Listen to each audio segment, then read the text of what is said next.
是，你可以看到 Jimmy Fallon。That's right. That's what you do. That's how you do it right there.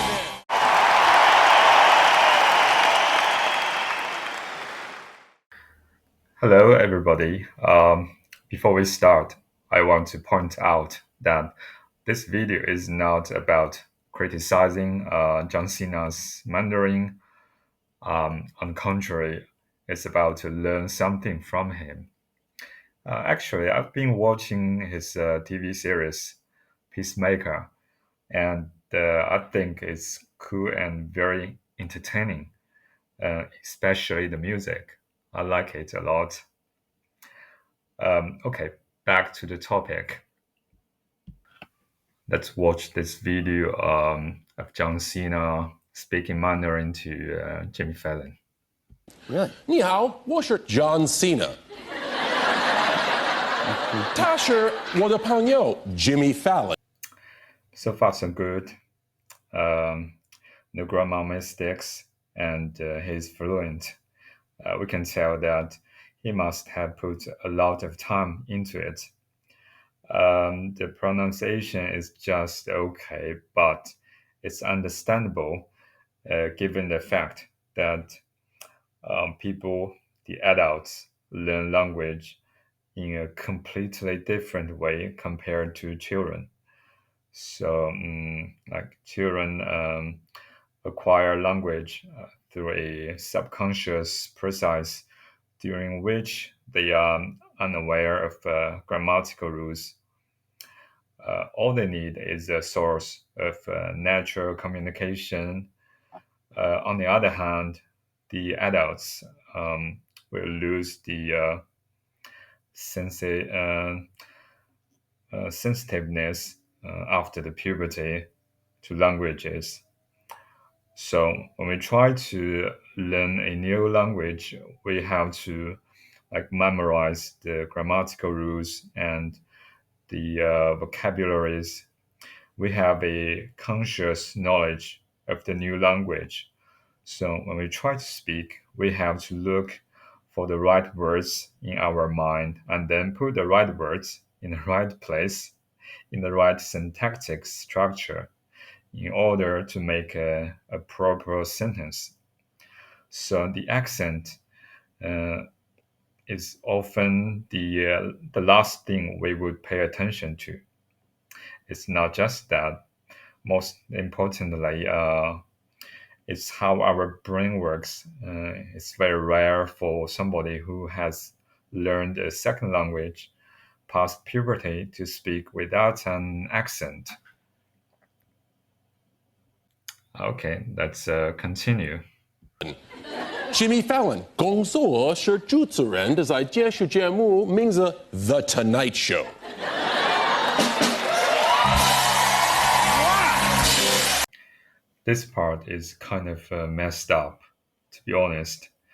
I listened to this part several times, trying to understand what did he say, and I believe it's Jimmy Fallon 工作室主持人的在电视节目名字 The Tonight Show.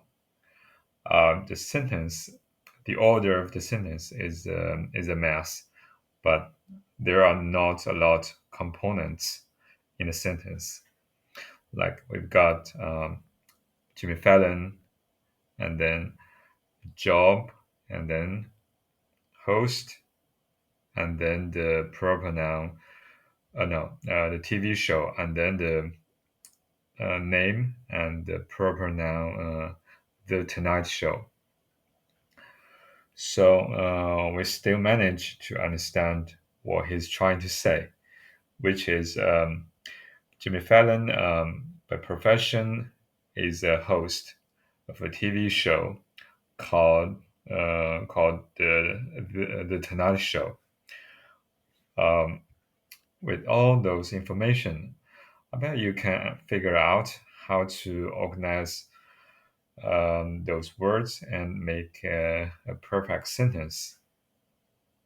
Fine, I'll do it.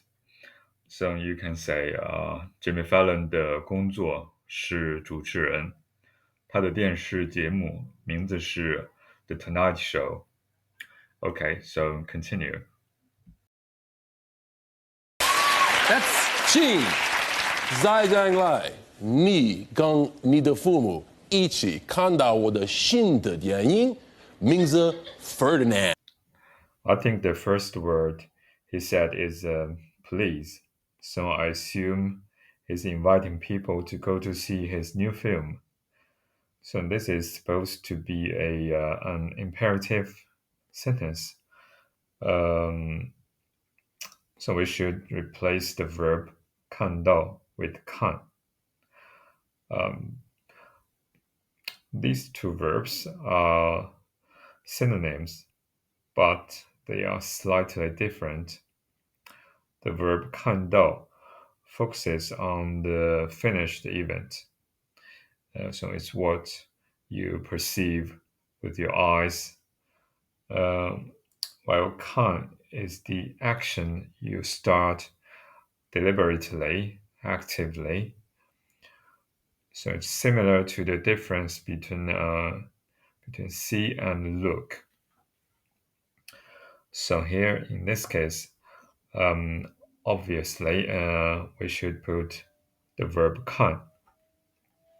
And moreover, it sounds better to add the verb 来. So 来看, come and see the film. Ferdinand Kaiser, December 15th. This sentence is very American. Actually, it's a common mistake for European or American learners. Because in European languages, the time goes after the verb, but in Chinese, it's the opposite. So here you should say Ferdinand, December 15th, comes out. So in Chinese, Ferdinand, 12月15日上映. So here, John Cena is affected by his mother tongue. So in linguistics, it's called language negative transfer because the effect is usually negative. So you can see it's not that easy for an adult to learn a new language. 你不看到我，但是你可以看到 Jimmy Fallon. That's right. That's what you do. That's how you do it right there. Finally, here comes his most iconic saying, "You can't see me," accompanied by the gesture. We have mentioned the verb 看到 before, and if we take a closer look at this word, you'll find that it's actually a verb and a resultative complement. And here John Cena put the negative word 不. However, when you use 不 to negate a verb result compound, the structure usually conveys what will happen if a certain condition is not met. For example, 不看到他，我就不走.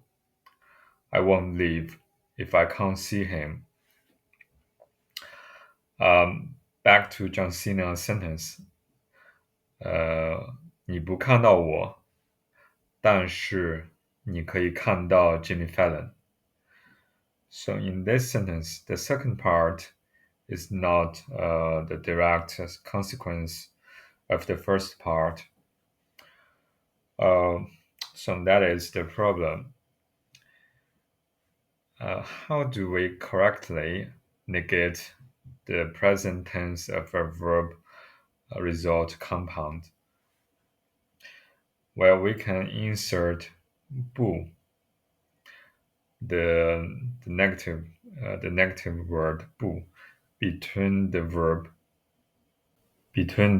and the complement, turning it into a potential complement, which only allows 不. Therefore, the correct sentence is 你看不到我. Et voila, problem solved.